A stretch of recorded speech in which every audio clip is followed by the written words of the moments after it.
Olá pessoal, bom dia, bem-vindos aí ao nosso podcast, dessa vez um pouco mais rápido, nós estamos mais uma vez na estrada, a gente ficou um tempo sem fazer aí os nossos podcasts, mas o mercado não para, embora a nossa última análise que a gente fez continua válida, aquela região dos 52K, 60K continua sendo respeitada, a gente avisou isso daí, e precisaria estar sendo rompida com bastante volume. Felizmente, quando os preços chegaram próximo aos 52K, o volume diminuiu, que é o que a gente falou no nosso grupo Market Chat, né? Wild Horse Market Chat, nosso grupo no Telegram, vocês estão convidados a participar. Então, continuamos aí dentro dessa região. O que está acontecendo? Na nossa opinião, o dólar index, que é o dólar medido contra uma cesta de moedas internacionais, quem está nos acompanhando já sabe muito bem o que é isso, ele começou a subir mais uma vez, agora nós estamos em 92,6, vamos dar uma olhada nisso agora.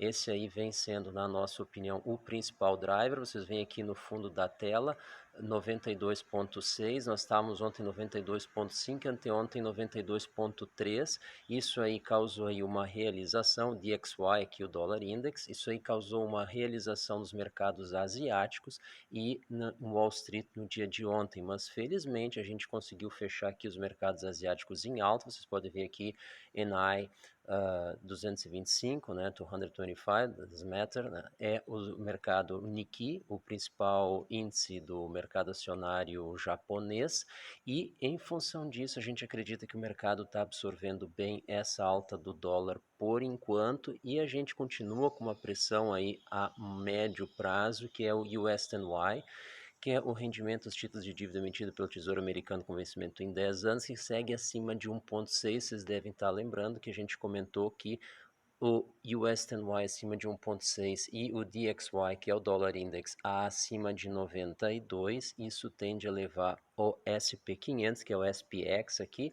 que a 3,4, agora não me lembro exatamente a cifra, 3K4, e aí sim leva a Bitcoin então para casa dos 52 e abaixo disso, tá? Então essa pressão tende a nos colocar então a patamares inferiores do que a gente está a médio prazo, desde que não tenhamos aqui eventos nossos, ou seja, direto das criptos que justifiquem então uma renovada alta. Vamos dar uma olhada nos gráficos então antes da gente encerrar. Começamos evidentemente com a Bitcoin. A gente está aqui no gráfico diário, direto então da Binance, o par BTC Tether.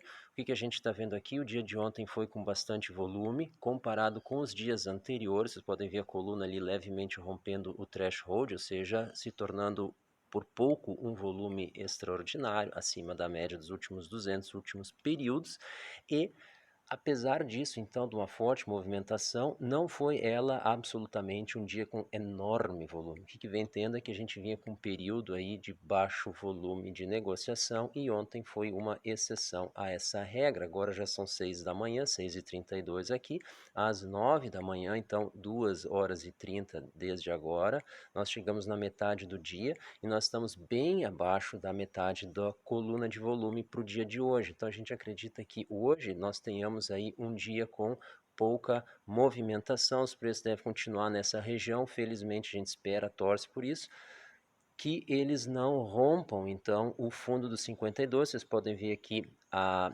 linha vermelha, que é o Kijun-sen do Ishimoku Clouds, né, das nuvens de Ishimoku. Então, exatamente ali como a gente falou e postou no grupo, que a gente acreditava que esse suporte ia resistir e assim o foi. Então, mantendo-se o dia de hoje aí acima desse nível, nós acreditamos então que doravante a gente deva começar a recuperar níveis anteriores. Talvez na região 54, 55 a gente sofra então algum impedimento ali por força de vendas, etc., e a dificuldade para continuar subindo, uma certa resistência deva se concretizar. Vamos dar uma olhada no gráfico de 1 hora para ter uma visão mais imediatista e aí a gente encerra, tá? Aqui a gente ainda continua abaixo do Kijun-sen, que é a reta vermelha, e abaixo da nuvem. Então, por enquanto a gente não tem aí boas perspectivas, mas a gente tem a chance de buscar ela, tá? Então, 54K, 54K5, 55K cá, essa é uma região de dificuldade no gráfico de 1 hora, absolutamente o mesmo nível que eu comentei agora há pouco no gráfico diário, que é até onde a gente pode subir sem ter uma resistência. Então, eu esperaria, dentro de uma normalidade, uma gradual recuperação até esses níveis, 54, 55K, mas a partir daí a gente vai realmente precisar de volume para estar rompendo. Tá? Então, o passarinho aqui já deu sinal, está encerrado aqui o nosso podcast. Pessoal, muito obrigado pela atenção, muito obrigado pela audiência. Tchau.